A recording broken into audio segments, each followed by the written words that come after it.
Kiting is, to me, like freedom. It's like sailing in 3D where you can suddenly go up, you can ride waves, you can boost 20, 30 feet in the air and fly.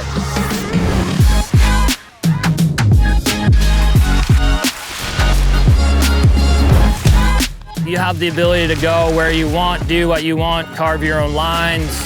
It's like a never-ending powder run. And the other side of it that I love is the adrenaline side of it. Going out when it's blowing 40 miles an hour, when we're going on 50, 60-mile hydrofoil adventures. The reality of the sport is that it's a lot easier than you think and it's accessible to anyone. So one of our big goals is shifting that. So we see more and more kites up in the sky.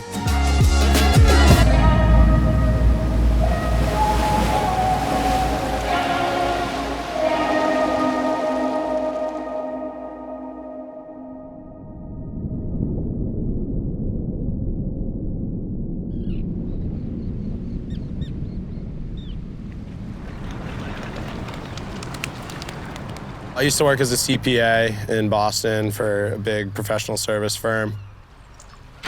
I was working, kind of living out of a suitcase, doing consulting projects all over the country. And I was driving home from work at 11:30 one night, and I said, screw it. Quit my job and went and started teaching kiting.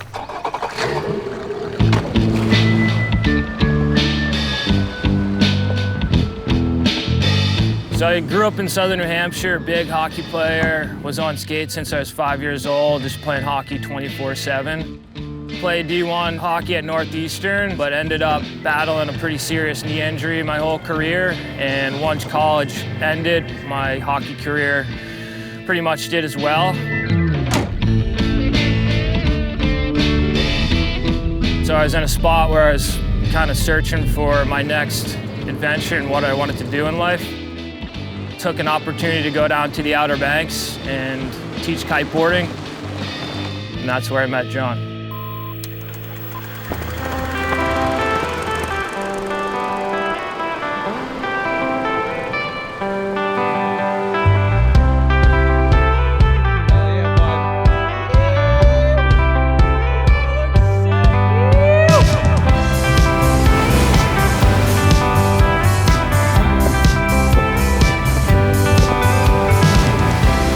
Jake and I really became friends, pushing each other and going and getting into some crazy adventures on kites where we'd get out of the water being like, that was some wild action, we survived. We were having a lot of fun working together and we really loved it, but we realized there wasn't anywhere to go up in the company we were at.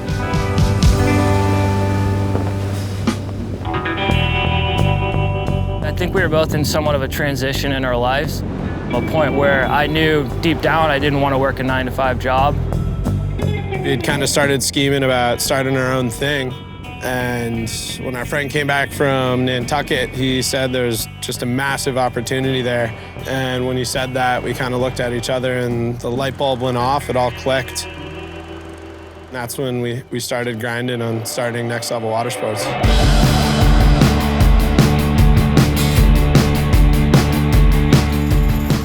When we came out here, we didn't really know the area, and you find this really a kiting mecca.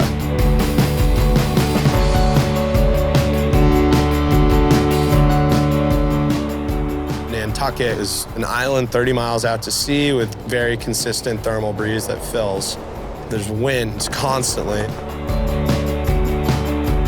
have flat water on the inside to ride a twin tip. You can go on the south side and be in overhead waves, and then you can go into marshes. So it's this combination of these different aspects that we knew it was the perfect spot to start Next Level Watersports. We knew that if we wanted to start a business here and be legitimate, we needed to get approval from the town. Kiting is kind of a new sport, and if you do the wrong things in teaching this, you can have a very bad outcome. So they were hesitant because they didn't know the caliber of service we'd be delivering, what is it going to look like. So every Monday at 10 a.m., I cold called the head of licensing, and the first call, she basically said no. And week after week, it got to where she'd pick up the phone and be like, "Hello, Jon." I'm like, "Amy, when are we gonna meet?" Jon worked his ass off and got us the meeting with the Board of Selectmen. We presented our case and a thorough business plan and eventually got the thumbs up. Then reality sort of kicked in and it was like, all right, we're doing it. So Jake and I showed up here. We literally started sleeping on the floor of a garage, not knowing anyone. It was a guy we met when we had showed up in the winter. It was like, yeah, I got like a spot for you to crash in. Pretty much put in everything that we'd saved up, and it was just enough to buy the insurance, just enough to buy the gear, and just enough to buy a couple of boats to get us going.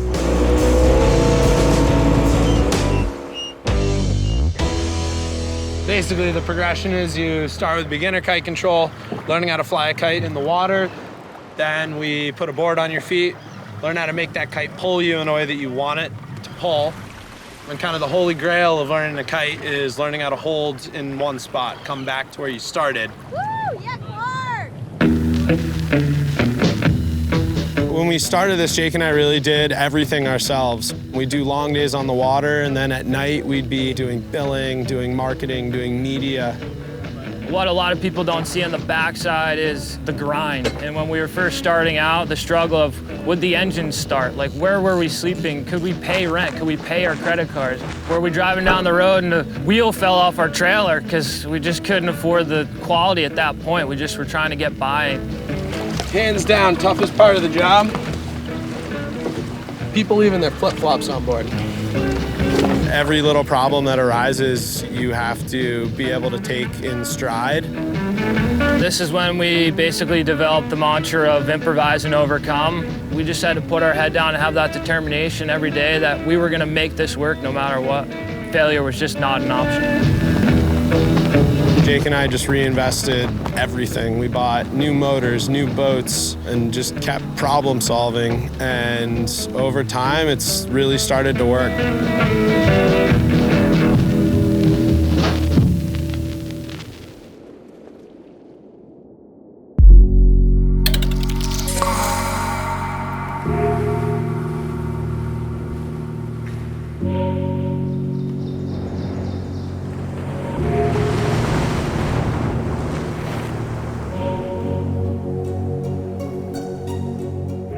It was originally just Jon and I, and now we have a team of 8 or 9 people, and it's what's driven our success. My name's Nick Aswad. I'm from Burlington, Vermont. I'm Mark Cafaro. I'm from Turks and Caicos. Hey, my name is Megan Grant and I'm from England. My name's Jake Kelsick and I'm from an island in the Caribbean called Antigua. My name's Andy Herdman. I'm from Florida originally. This is Nash, my wingman.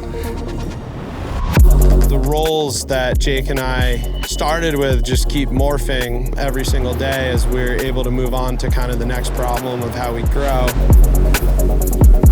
From starting out sleeping on the floor to building this incredible team and having some success out there on the water, and couldn't even imagine back then what we've created now, but super stoked for it and really excited for the future to keep building out and keep getting better.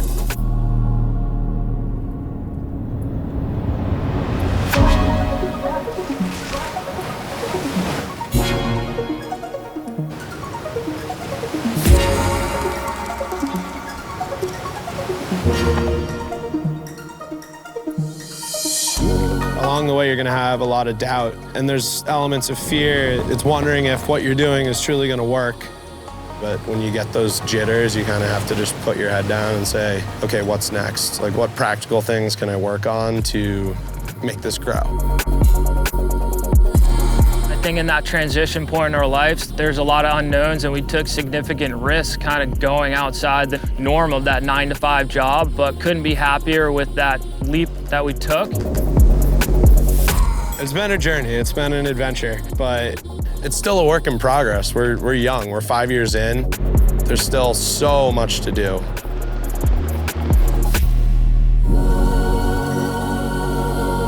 It's been really cool to see what we've built and watch everything grow. All I can really say is I'm excited for the future to see where we take this thing.